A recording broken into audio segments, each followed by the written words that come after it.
छात्र आपको वहाँ खोज रहे हैं जयपाल सिंह स्टेडियम में कि आइए मेरे स्वर में स्वर मिलाइए। आप लोग जा नहीं रहे हैं, कोई खास वजह? देखिए, हम छात्रों के साथ हैं, युवाओं के साथ हैं, हमारी सरकार उनके साथ है, हमारी पार्टी उनके साथ है। मुँहे से अगर खेत जोताएगा तो हम पूरा झारखंड जोत देंगे। कार्रवाई में कोई कमी नहीं। छात्र खुश नहीं है, कह रहे हमको सीबीआई जांच चाहिए और सरकार तो सिर्फ 14वां जेपीएससी का पीटी का जांच कर रही है। वो बोल रहे जेएसएससी का भी जांच चाहिए और छठा से लेके अभी तक जितना जाए सब जांच चाहिए। देखिए, जांच की बात आएगी तो हम भी मांग करेंगे कि प्रथम जेपीएससी की भी जांच कीजिए, द्वितीय जेपीएससी की भी जांच कीजिए। कौन तत्कालिक मुख्यमंत्री था? एक एक सीट बेचा गया है जेएसएससी और जेपीएससी का। विपक्ष ये कह रहा है, बीजेपी इस्तीफा मांग रही है। ऐसा ही लोग बेचता है नहीं। 152 परीक्षा लिख करके और अब आए हैं नैतिकता की बात करने। आपके पार्टी में कोई युवा जेएमएम का नेता ही नहीं है, पर वहाँ तो यूथ को खोजा जा रहा है। तो कम से कम आप लोग जो मुंह से सपोर्ट कर रहे हैं वहाँ जाके थोड़ा फिजिकली भी सपोर्ट कर दीजिए। हमारे माननीय मुख्यमंत्री ये युवा है तो, और युवाओं के सपोर्ट से ये सरकार बनी है। छात्रों ने डेडलाइन दे रखा है आपको कि 6 तारीख तक डिमांड पूरा नहीं हुआ तो हम विधानसभा का घेराव करेंगे। तानाशाही सरकार जो दिल्ली में है, कील लगा के डंडा से वार तो नहीं होगा झारखंड में, और न गोलियां चलेंगी। नीट परीक्षा को लेकर जंतर मंतर पर हुए छात्रों के आंदोलन के बाद धर्मेंद्र प्रधान का इस्तीफा को जेएमएम ने ऐसा कहा कि आखिरकार तानाशाही सरकार को झुकना ही पड़ा और हमने झुका दिया, घुटने पर ला दिया। आखिरकार दिल्ली के जंतर मंतर पर होने वाले उस छात्र आंदोलन का और झारखंड की राजधानी रांची में होने वाले छात्रों के आंदोलन का क्या अंतर है, वही हम जानने आए हैं। हमारे साथ जेएमएम के वरिष्ठ नेता मनोज पांडे जी हैं। छात्र आपको वहाँ खोज रहे हैं जयपाल सिंह स्टेडियम में कि आइए मेरे स्वर में स्वर मिलाइए। आप लोग जा नहीं रहे हैं, कोई खास वजह? देखिए, हम छात्रों के साथ हैं, युवाओं के साथ हैं, हमारी सरकार उनके साथ है, हमारी पार्टी उनके साथ है। मुँहे से अगर खेत जोताएगा तो हम पूरा झारखंड जोत देंगे। मैं बता रहा हूँ पांडे जी, अपने क्रियाकलाप से हम लोगों ने वेरी फर्स्ट डे जैसे ये आभास हुआ, माननीय मुख्यमंत्री के संज्ञान में ये बातें आई कि किसी भी स्तर पर गड़बड़ी हुई है, त्वरित कार्रवाई हुई। किसी को बचाने या फंसाने वाली ये सरकार नहीं है, वो केंद्र की सरकार नहीं है कि सीबीआई को दे दिए जांच और पिछला बार जो मुख्य अभियुक्त था संजीव मुखिया वो बरी हो गया, क्लीन चिट। ऐसा होता है क्या? केंद्रीय एजेंसी का हम लोगों ने देखा क्रियाकलाप। हमारे यहाँ हमारी एजेंसी कार्रवाई कर रही है, कई लोग गिरफ्तार हुए, जेल गए, जेपीएससी अध्यक्ष का इस्तीफा हुआ, पूछताछ चल रहा है। हो सकता है एजेंसी उन्हें भी जेल भेज दे। कार्रवाई में कोई कमी नहीं। छात्र खुश नहीं है, कह रहे हमको सीबीआई जांच चाहिए और सरकार तो सिर्फ 14वां जेपीएससी का पीटी का जांच कर रही है। वो बोल रहे जेएसएससी का भी जांच चाहिए और छठा से लेके अभी तक जितना जाए सब जांच चाहिए। देखिए, जांच की बात आएगी तो हम भी मांग करेंगे कि प्रथम जेपीएससी की भी जांच कीजिए, द्वितीय जेपीएससी की भी जांच कीजिए। कौन तत्कालिक मुख्यमंत्री था, क्या कार्रवाई हुआ उस पर, कौन उस समय सदस्य थे, कौन चेयरमैन थे, कौन किसका रिश्तेदार था, ये बात नहीं उठेगी क्या? तो आप जांच कीजिए, आप सत्ता में, कौन रोकेगा आपको? अरे भाई, हम तो पार्टी के स्तर पर हम लोग तो मांग कर रहे हैं। हम लोगों ने बोला सरकार से कि उस पर कार्रवाई। अब देखिए कौन दोषी था। माननीय मुख्यमंत्री जो उस समय थे, उनके अपने संबंधी जेपीएससी के मेंबर थे, आरएसएस का एक कार्यकर्ता चेयरमैन था, और कैसे भाई भतीजावाद किया, खुलेआम बेच दिया सब पद, वो सब भी एस्टेब्लिश फैक्ट है ना। मनोज जी, सत्ता तो चाहे किसी की भी हो, समर्थवान की होती है। पार्टी गरीब गुरबा और प्रताड़ितों के साथ खड़ी रहती है। पर छात्र आंदोलन में ना वहाँ बिजली है, ना पंखा है, ना पीने का पानी है, ना शौचालय का पूर्ण व्यवस्था है, ना खाने का प्रबंध है। तो इतना तो पार्टी कर ही सकती थी। भीड़ तो आप भी जाते, आप मुंह से सिर्फ समर्थन दे रहे हैं, छात्र आपको वहाँ खोज रहे हैं। नहीं, देखिए, मुंह से समर्थन नहीं दे रहे, मैं फिर बोल रहा हूँ, हम छात्रों को संतुष्ट करेंगे। उन्हें ये लगेगा कि सरकार हमारे साथ है, हम पूरे इस भ्रष्टाचार का उद्भेदन करेंगे। और कौन कौन लोग शामिल हैं, एक हजारीबाग में पकड़ा है ना, कौन है वो, किस पार्टी का प्रवक्ता का बेटा है, बताइए। अरे इन लोग का एक षड्यंत्र है, कैसे बदनाम करो। चूंकि लोकप्रियता इतने चरम पर है हेमंत जी का, तो पेट में दर्द स्वाभाविक है। बीजेपी तो कह रही है कि मान लीजिए जेपीएससी जब ये सवाल किया गया कि रघुवर जी तो जेपीएससी ले ही नहीं पाए, तो बोले ये अभी इसलिए ले रहे हैं क्योंकि सत्ता में आते इन्होंने कहा कि खजाना खाली है और काम किए सिर्फ व्यक्तिगत खजाना भरने का। बोले एक एक सीट बेचा गया है जेएसएससी और जेपीएससी का।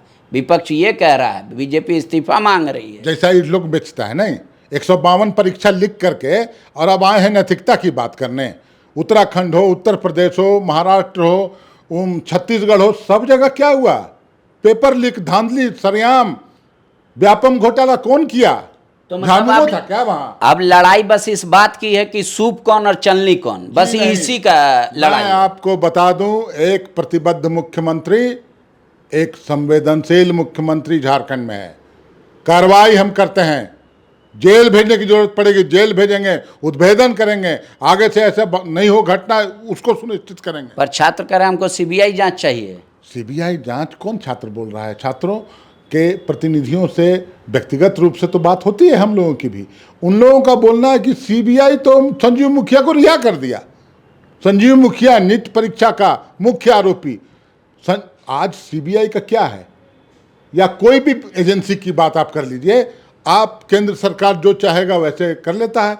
कोई भ्रष्टाचार है, कोई 70,000 करोड़ का भ्रष्टाचारी है, बीजेपी में चला गया, वही एजेंसी उसको क्लीन चिट दे देती है। तो कहाँ विश्वसनीयता रहा भाई? केंद्रीय एजेंसी की विश्वसनीयता पहले वाली बात थोड़ी है। छात्रों ने डेडलाइन दे रखा है आपको कि 6 तारीख तक डिमांड पूरा नहीं हुआ तो हम विधानसभा का घेराव करेंगे। देखिए, वो स्वतंत्र हैं, लोकतंत्र है और वो अपनी बातों को रखने के लिए स्वतंत्र हैं। गांधीवादी तरीके से, लोकतांत्रिक तरीके से वो बातों को रखें। इतना तो जरूर है, तानाशाही सरकार जो दिल्ली में है, कील लगा के डंडा से वार तो नहीं होगा झारखंड में। और न गोलियां चलेंगी, न AK-47 चलेगा, न पिलेट गन चलेगा, न हमारा पार्टी का कोई नेता बोलेगा कि भेड़िया है, दुष्कर्मी है, तो उपद्रवी है, तो पाकिस्तान फंडिंग कर रहा है। ये सब झारखंड में नहीं बोलेंगे हम लोग। वो हमारे भाई बंधु हैं, उनके साथ अन्याय हुआ, हम न्याय देंगे, जरूर देंगे, प्रक्रिया में है। अभी देखिए तो आगे आगे क्या होता है। आपके पार्टी में कोई युवा जेएमएम का नेता ही नहीं है, पर वहाँ तो यूथ को खोजा जा रहा है। तो कम से कम आप लोग जो मुंह से सपोर्ट कर रहे हैं, वहाँ जाके थोड़ा फिजिकली भी सपोर्ट कर दीजिए। हमारे माननीय मुख्यमंत्री ये युवा है, तो और युवाओं के सपोर्ट से ये सरकार बनी है, गर्व से हम बोलते हैं। तो 7 दिन हो गया, डिमांड क्यों नहीं सुन रहे हैं आप? हम काम कर रहे हैं, संतुष्ट करेंगे छात्रों को। मैं आपको भरोसा दिलाता हूं, सरकार अपने कामकाज से, एक्शन से संतुष्ट करेगी। कब तक? कोई तो फ्रेम दिमाग में लेकर चले होंगे, टाइम फ्रेम होगा, कुछ तो डेडलाइन होगा कि कितने दिन में हम सब कर। एजेंसी का क्या आगे का एक्शन प्लान होगा वो तो मैं नहीं बता सकता, लेकिन सरकार किस संकल्पित है, जो भी इसमें शामिल होंगे। और मैं फिर बोलता हूँ, हो सकता है अनुसंधान जब चलेगा ना, तो भाजपा का भी नेता लोग का नाम आ जाएगा, जैसे आजसू का एक नेता का नाम आया। तो कह रहे भाजपा तो बोले कि भाई धर्मेंद्र प्रधान इस्तीफा दिए ना, धर्मेंद्र प्रधान तो कॉपी जांच नहीं कर रहे थे। नैतिकता के आधार पर दिए क्या? नैतिकता के आधार पर दिए, उसी का तो डिमांड किया। अरे वही तो मैं आपको बता रहा हूँ। इस देश की जनता ने एक बार किसानों ने घुटनों पर लाया इस सरकार को, दूसरी बार छात्रों और युवाओं ने लाया। ये तो लाठी डंडा चला रहे थे। ये तो इनके आरएसएस के नेतागण बोलते थे कि गोलियां चला देनी चाहिए थी, जालियांवाला बाग कर देना चाहिए था। तो जनरल डायर की भूमिका में रहेंगे क्या विश्वगुरु? हम लोगों ने देखा है, और कैसे इस्तीफा हुआ ना, वो भी देश की जनता ने देखा है। मतलब छात्रों के साथ हैं आप पूरा मोरली रूप? पूरी तरह से सरकार है, हमारे नेता हैं, माननीय मुख्यमंत्री हैं, और देखते जाइए एक्शन हो रहा है, कड़ा एक्शन होगा। तो मान लीजिए सरकार एक्ट कर रही है, आप कह रहे हैं CID के तहत या जो भी हो, पार्टी का एक प्रतिनिधि मंडल क्यों नहीं गया छात्रों से मिलने, उनको ये संतुष्ट कराने की भाई जांच चल रहा है, आप लोग बरसात का समय है, मच्छर से क्यों कटवा रहे, उठ जाइए, अगर डिमांड नहीं पूरा होगा तब बोलिएगा। इस तरीके का कोई प्रतिनिधि मंडल क्यों नहीं गया? चुनाव में तो आप घर घर जाके वोट मांगे ना, युवाओं को बोले कि पाओ अधिकार, बदलो सरकार। युवाओं ने तो बदल दिया सरकार, अब अपने अधिकार के लिए वो बेचारे पड़े हुए हैं, एजिटेशन कर रहे हैं। मैं आपको बता दूं, छात्रों को भी एहसास है कि ये उनकी सरकार है। अभी छात्रवृत्ति का मामला ही ले लीजिए ना, 500 करोड़ रुपया केंद्र सरकार को देना है, देता नहीं, हम छात्रवृत्ति नहीं दे पा रहे हैं छात्रों को। तो छात्र जानते हैं कि ये सरकार कितने उनके प्रति नरम दिल रखती है और हम जो आपने बोला पार्टी का प्रतिनिधिमंडल, वो भी पार्टी स्तर पर डिसाइड होगा, इंतजार कीजिए। 7 दिन हो गया, अब कितना इंतजार करें? देखिए 7 दिन हो गया, वो अपनी बातों को रख रहे हैं, शांतिपूर्वक तरीके से रख रहे हैं। हमें गर्व है अपने राज्य के छात्रों पर, और कोई भी निर्णय होता है तो पार्टी फोरम पर होगा, जो भी निर्णय होगा आप उससे अवगत हो जाएंगे। शुक्रिया। मनोज जी आश्वासन दे रहे हैं, छात्रों को भरोसा दिला रहे हैं कि उन्हीं की सरकार है, उन्हीं के हित में काम हो रहा है, उनके जो डिमांड है उसी के अनुरूप एजेंसियां काम कर रही है। भले ही थोड़ा वक्त लग रहा है पर धैर्य बनाए रखना चाहिए। अब विश्वास ना तो सरकार पर है और ना ही एजेंसी जो काम कर रही है। कह रहे सीबीआई ऐसा नहीं है कि कुछ जांच करेगी और सब तुरंत फटाफट हो जाएगा। कई एक उदाहरण भी गिना रहे हैं। अब छात्रों को तय करना है कि जेएमएम के विश्वास पर या बोली पर उनको कितना विश्वास है, या वो जिस डिमांड को लेकर अडिग हैं अब तक वो आगे भी जारी रखेंगे। शुक्रिया। जहां 27 वर्षों के सफर में 17,000 से भी अधिक छात्रों ने डॉक्टर एवं इंजीनियर बनकर भरे सफलता की ऊंची उड़ान, जहां साधारण छात्र भी झारखंड टॉपर्स बनकर बना रहे इतिहास। दूरदर्शी शिक्षाविद श्री विपिन सिंह के मार्गदर्शन में मेडिकल एवं इंजीनियरिंग के लाखों छात्रों के लिए आशा की किरण के रूप में गोल नेशंस लीडिंग इंस्टीट्यूट।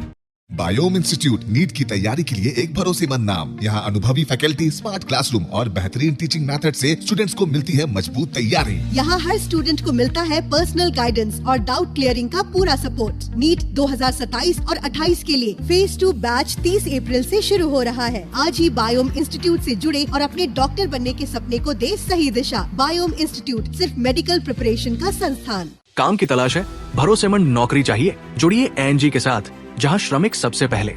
12 घंटे की ड्यूटी, हर दिन 3 समय का खाना, मुफ्त रहने की सुविधा, आपकी सुरक्षा के लिए इंश्योरेंस, ओवरटाइम का लाभ, पीएफ सीधा क्लाइंट से, समय पर पूरा वेतन और जरूरत पड़ने पर एडवांस पे। एएनजी मैन पावर सॉल्यूशंस, सम्मान के साथ काम, भरोसे के साथ कमाई।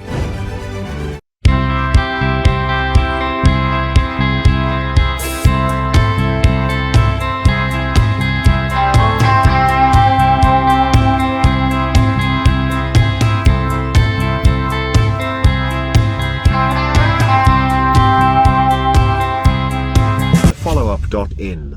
Like, share, and subscribe. www.thefollowup.in